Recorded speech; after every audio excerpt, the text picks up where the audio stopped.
தலைப்புச் செய்திகள். முதலமைச்சர் மு.க. ஸ்டாலின் இன்று பீகார் பயணம். எதிர்க்கட்சி தலைவர்களின் ஆலோசனை கூட்டத்தில் பங்கேற்கிறார்.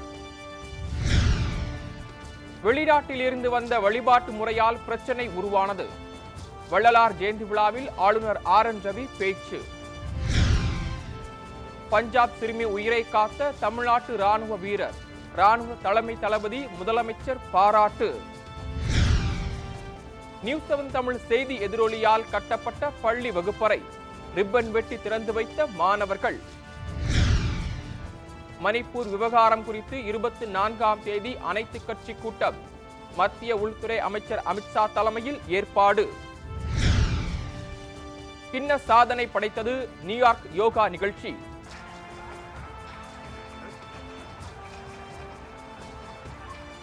வாஷிங்டன் சென்ற பிரதமர் மோடிக்கு கொட்டும் மழையிலும் உற்சாக வரவேற்பு. இன்று 49வது பிறந்த நாளை கொண்டாடுகிறார் நடிகர் விஜய். லியோ பட ஃபர்ஸ்ட் லுக் வெளியானதால் ரசிகர்கள் உற்சாகம்.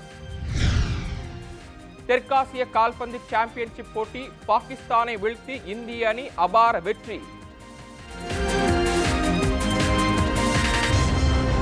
வணக்கம்.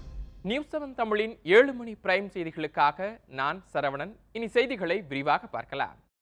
எதிர்க்கட்சி தலைவர்களின் ஆலோசனை கூட்டத்தில் பங்கேற்பதற்காக முதலமைச்சர் மு.க. ஸ்டாலின் இன்று பீகார் மாநிலத்திற்கு பயணம் மேற்கொள்கிறார். அடுத்த ஆண்டு நடைபெறவுள்ள மக்களவைத் தேர்தலை ஒரு அணியாக இணைந்து எதிர்கொள்ள எதிர்க்கட்சிகள் திட்டமிட்டு வருகின்றன. இதற்கான ஆலோசனை கூட்டம் பீகார் தலைநகர் பாட்னாவில் நாளை நடைபெறுகிறது.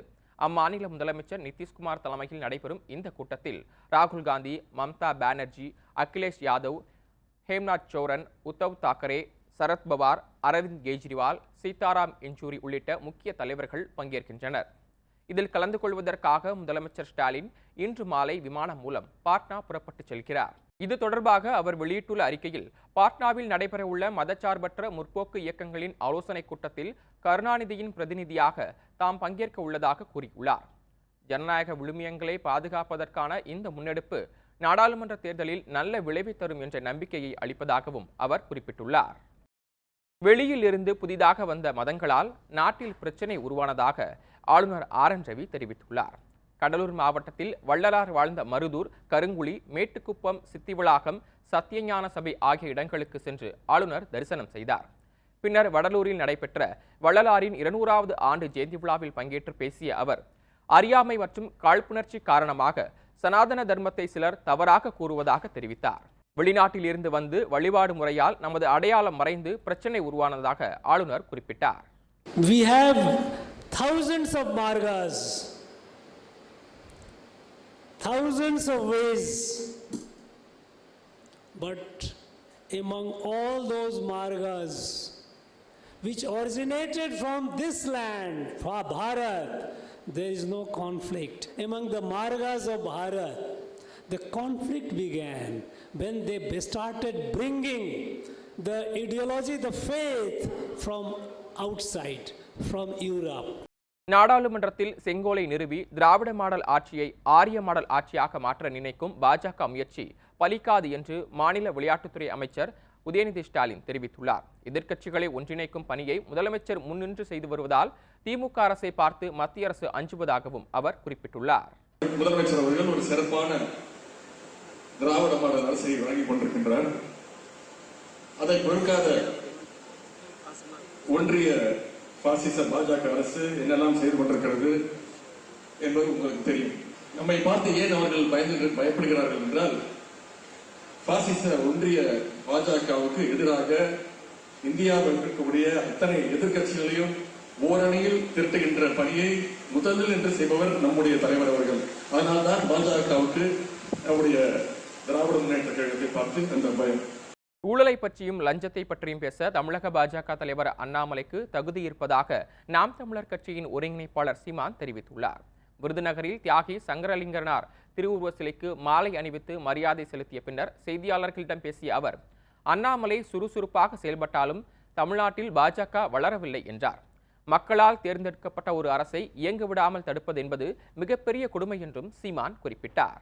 தம்பி அண்ணாமலை இயங்குறாரு, ஆக்டிவாக இருக்காரு, அவ்வளோதான் சொல்ல முடியும். கட்சி அதனால எல்லாம் வளரும் இல்லைன்னா ஊழலை பற்றி பேசுகிறாரு, லஞ்சத்தை பற்றி பேசுகிறாரு. அவருக்கு தகுதி இருக்குன்னு நான் நினைக்கிறேன். ஏன்னா அவர் நேர்மையான அதிகாரி, கட்சிக்கு இருக்கா. அதனால் அது ஒரு வேடிக்கை. மணிப்பூர் கலவரத்தை கட்டுப்படுத்த பிரதமரும் மத்திய உள்துறை அமைச்சரும் எந்த நடவடிக்கையும் எடுக்கவில்லை என்று விடுதலை சிறுத்தைகள் கட்சியின் தலைவர் திருமாவளவன் தெரிவித்துள்ளார். மணிப்பூரை போன்ற சூழலை தமிழ்நாட்டில் உருவாக்க மத்திய அரசு நினைப்பதாகவும் அவர் குறிப்பிட்டுள்ளார். ஒரு மாநிலமே பற்றி எரியுது. அவர் யோகா பண்ணுங்கன்னு அட்வைஸ் பண்ணிட்டு இருக்கிறாரு. மாங்கி பாத்தில் பேசிட்டு உட்காந்துருக்கிறாரு. அவர் அங்கே போய் விசிட் பண்ணணும்ல, பார்க்கணும்ல. இல்லைன்னா அந்த அரசை டிஸ்மிஸ் பண்ணுங்க. மிசோரம் முதலமைச்சர் எனக்கு ஒத்துழைப்பு கொடுங்க, அங்கே சேரக்கூடிய அசைலமாகக்கூடிய மைத்தி மக்களுக்கு பாதுகாப்பு கொடுங்கன்னு கேட்கக்கூடிய நிலை இருக்குது. இதில் யார் தலையிடணும்? அமித்ஷா என்ன பண்ணுறாரு? பிரதமர் மோடி என்ன பண்ணுறாரு? அந்த பகுதியில் உடனடியாக வயலன்ஸ் நிறுத்தணுமா இல்லையா?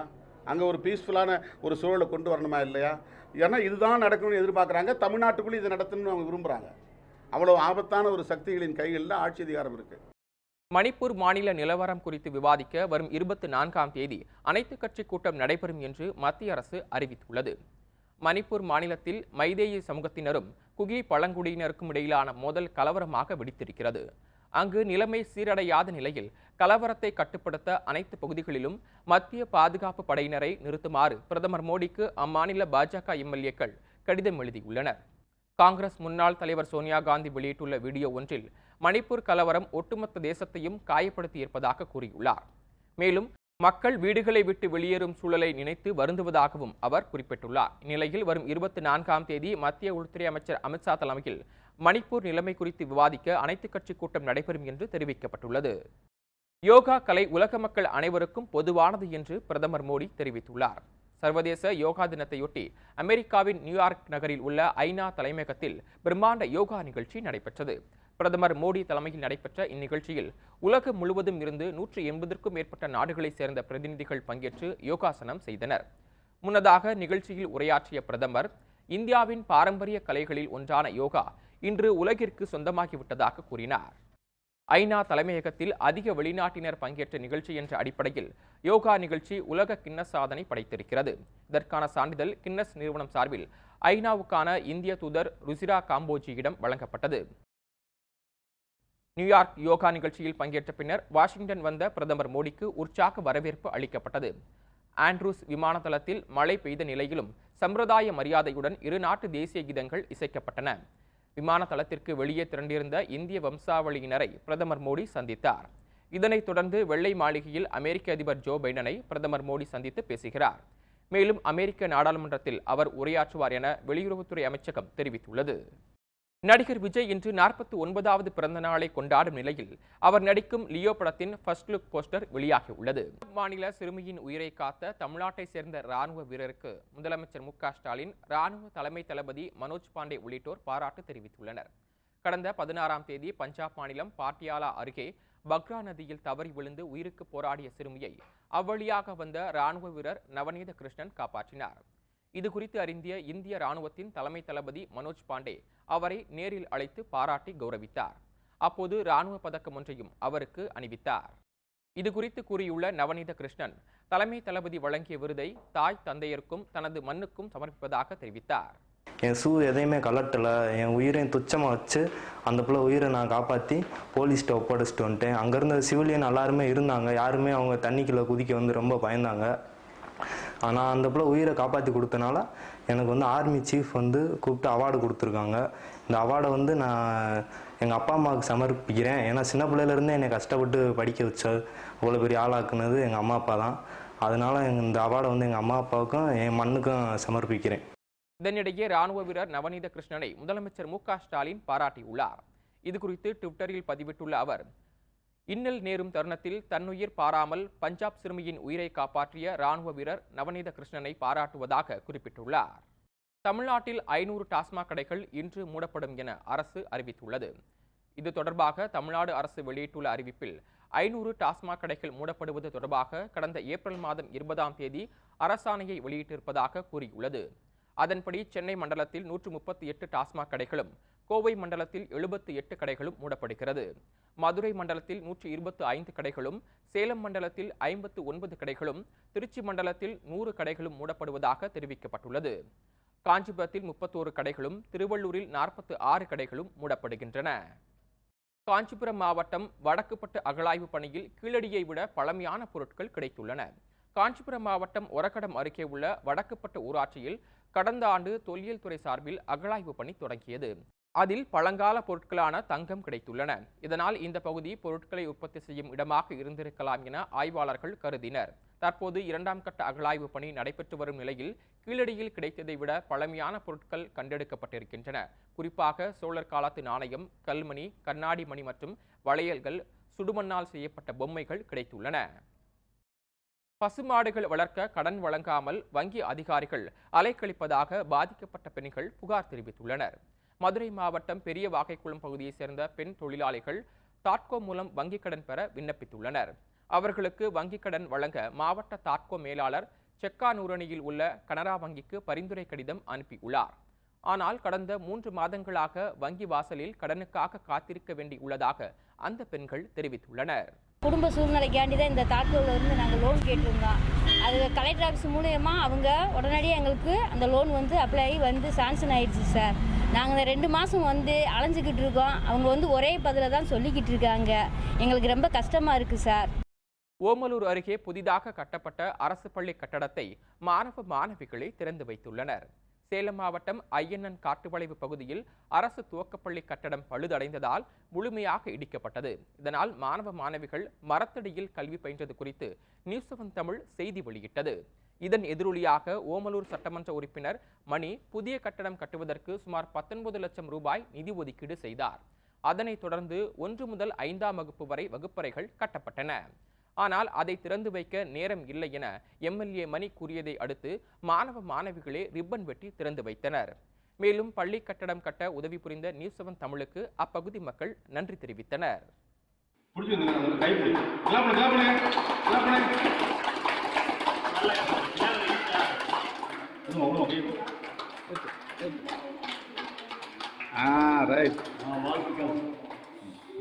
சின்னத்திரை நடிகை ரட்சிதா தனது கணவர் மிரட்டல் விடுப்பதாக மாங்காடு மகளிர் காவல் நிலையத்தில் புகார் அளித்துள்ளார். சின்னத்திரை நடிகையும் வர்ணனையாளருமான ரட்சிதா மகாலட்சுமி தன்னுடன் சீரியலில் நடித்த தினேஷ் என்பவரை காதலித்து திருமணம் செய்து கொண்டார். கருத்து வேறுபாடு காரணமாக கணவரை பிரிந்து வாழ்ந்து வரும் ரட்சிதா கடந்த சில தினங்களாக கணவர் தனக்கு ஆபாசமாக மெசேஜ் அனுப்புவதாகவும் செல்போனில் மிரட்டல் விடுவதாகவும் மாங்காடு அனைத்து மகளிர் காவல் நிலையத்தில் புகார் அளித்தார். இது தொடர்பான விசாரணைக்கு ஆஜரான தினேஷ் விவாகரத்து பெற ரட்சிதா நீதிமன்றத்தை நாடலாம் என தெரிவித்துள்ளார். தமிழ்நாட்டின் பல்வேறு பகுதிகளில் கனமழை பெய்துள்ளது. மதுரை மாவட்டம் உசிலம்பட்டி, தொட்டப்பநாயக்கனூர், பூச்சிப்பட்டி, நக்கலப்பட்டி, உத்தப்பநாயக்கனூர், கருமாத்தூர், செல்லம்பட்டி உள்ளிட்ட பகுதிகளில் நேற்று மழை கொட்டி தீர்த்தது. சாலைகளில் தேங்கிய நீரில் முகப்பு விளக்குகளை எரியவிட்டவாறு வாகனங்கள் ஊர்ந்து சென்றன. போதிய பேருந்துகள் இயக்கப்படாததால் மழையில் நனைந்தபடி மாணவர்கள் பேருந்து படிக்கட்டுகளில் தொங்கியபடி பயணம் செய்தனர். கரூர் மாவட்டம் குளித்தலை மற்றும் சுற்றுவட்டார பகுதிகளில் நேற்று 1 மணி நேரத்திற்கும் மேலாக மழை பெய்தது. பலத்த காற்றும் வீசியதால் வாகன ஓட்டிகள் சிரமத்திற்கு உள்ளாக்கினர். மழை நீரில் சாலைகளில் பெருக்கெடுத்து ஓடியதால் பாதசாரிகள், வியாபாரிகள் மற்றும் பொதுமக்கள் அவதியடைந்தனர். கனமழையால் விவசாயம் செய்ய வாய்ப்புள்ளதாக விவசாயிகள் தெரிவித்துள்ளனர். உதகையில் சுமார் 2 மணி நேரத்திற்கும் மேலாக பெய்த கனமழையால் மத்திய பேருந்து நிலையத்திலிருந்து படகு இல்லம் செல்லும் சாலையில் மழைநீர் குளம் போல் தேங்கியது. இதில் சிக்கிய சுற்றுலா வாகனம் ஒன்று பழுதடைந்தது. இதனால் போக்குவரத்து பாதிக்கப்பட்டது. இதனையடுத்து மற்றொரு வாகனம் மூலம் நீரில் சிக்கிய வாகனம் மீட்கப்பட்டது. தெற்காசிய கால்பந்து சாம்பியன்ஷிப் போட்டியில் இந்திய அணி பாகிஸ்தானை வீழ்த்தி வெற்றி பெற்றுள்ளது. தெற்காசிய கால்பந்து சாம்பியன்ஷிப் தொடர் பெங்களூருவில் நேற்று தொடங்கியது. இந்திய அணி தொடக்க ஆட்டத்தில் பாகிஸ்தானை சந்தித்தது. ஆட்டத்தின் 10வது நிமிடத்தில் இந்திய அணி கேப்டன் சுனில் சேத்ரி கோல் அடித்தார். தொடர்ந்து 16வது மற்றும் 74வது நிமிடத்தில் இந்திய அணிக்கு கிடைத்த பெனால்டி வாய்ப்பை பயன்படுத்தி சுனில் சேத்ரி ஹாட்ரிக் கோல் அடித்தார். தொடர்ந்து 81வது நிமிடத்தில் இந்திய வீரர் உதாண்டா சிங் கோல் அடித்தார். ஆட்ட நேர முடிவில் 4-0 என பாகிஸ்தானை வீழ்த்தி இந்திய அணி அபார வெற்றி பெற்றது. இனிவரும் செய்திகள் சிலவற்றை சுருக்கமாக விறுவிறு செய்திகள் பகுதியில் பார்க்கலாம்.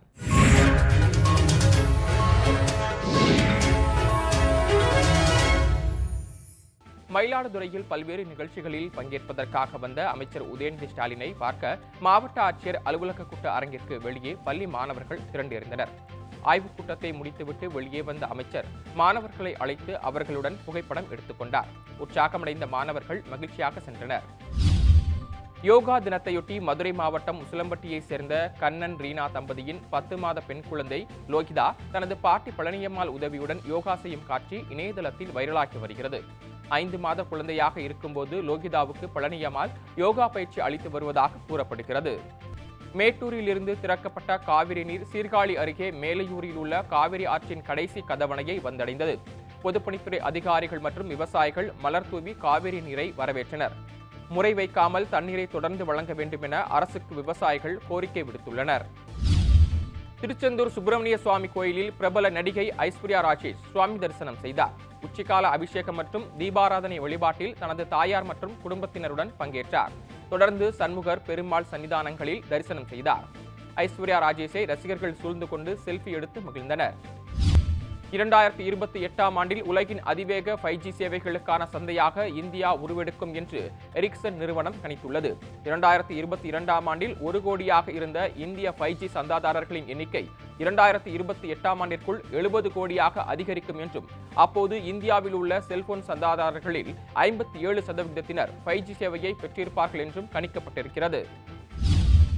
முன் அனுமதியின்றி லட்சக்கணக்கானோரை கட்டண சந்தாதாரர்களாக அமேசான் நிறுவனம் இணைத்துக் கொண்டதாக அமெரிக்க பெடரல் வணிக ஆணையம் குற்றம் சாட்டியிருக்கிறது. இது தொடர்பாக வழக்கு தொடர்ந்துள்ள அந்த ஆணையம் அமேசானால் இணைக்கப்பட்டவர்கள் சந்தாவை ரத்து செய்ய முடியாமல் தவிப்பதாக குற்றம் சாட்டியுள்ளது.